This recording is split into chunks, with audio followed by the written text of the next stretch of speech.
Welcome once again. I thank you that you are here again this day.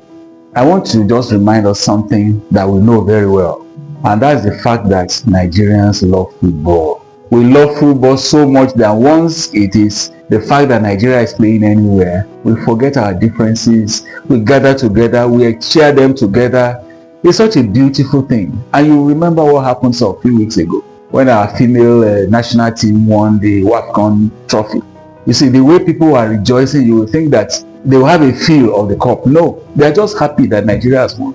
And it's a beautiful thing. I remember what happened to those girls when they came back. They were met at the airport by the secretary to the federal government. They were taken straight to Aso Rock to be hosted by the president and his wife. The president conferred on them national honors, all those young girls. Thank God for that. And in addition, they were given huge amount of money. I was happy myself for what happened to these girls. But I kept thinking one day, I just remembered, it's just because they scored one extra goal. Just one extra goal. That's what made the difference. I'm talking about the final. Morocco scored 2, and if Nigeria had scored only 2, they would not have benefited all those things they benefited. But they scored one more, just one goal more than the opponents. And that's what brought all those things their way. The joy in the nation, the blessings that they received. I was just thinking, brother, sister, maybe there's one thing that you need to do. One extra thing that you need to do. One more than you've been doing that will transform your own life too. Remember in Mark chapter 10 verse 21, Jesus told that rich man, said, you still lack only one thing. Oh, this is a man that had done everything. He has kept the law. But Jesus said, you still lack one thing. I see God talking to me and you today that there may still be one thing that you need to do. To do better than the rest. To do that extra that will take your life to where God wants you to be.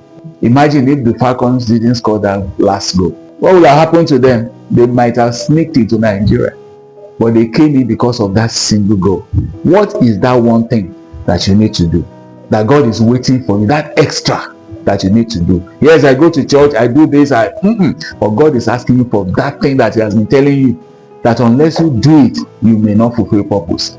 I'm asking you today, brother, I'm asking you today, dear sister, will you look into yourself and watch what that thing you need to do, that God's name will be glorified in your life.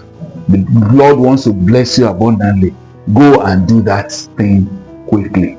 Another thing I learned is that the girl started scoring the 63rd minute. Imagine that the 90 minutes duration of a match is just a picture of a man's life. That means they started scoring when they were in the second half. Even the second part of the second half, so to say. It's because they didn't give up. It's because they still believe in God. They still believe in themselves. And they did the winning in those last minutes. I ask you, if you're already in the second half of your life, will you continue to trust God? Will you continue to believe God? Will you continue to work with Him? Because even that time, you can still be very fruitful. Don't give up. Imagine if those girls had given up. Where would they be? They will have missed all those beautiful things that became theirs. Continue to push on. Continue to trust God. Continue to be fruitful. And as you do that, God will show His mercy, His favor, His goodness on your life.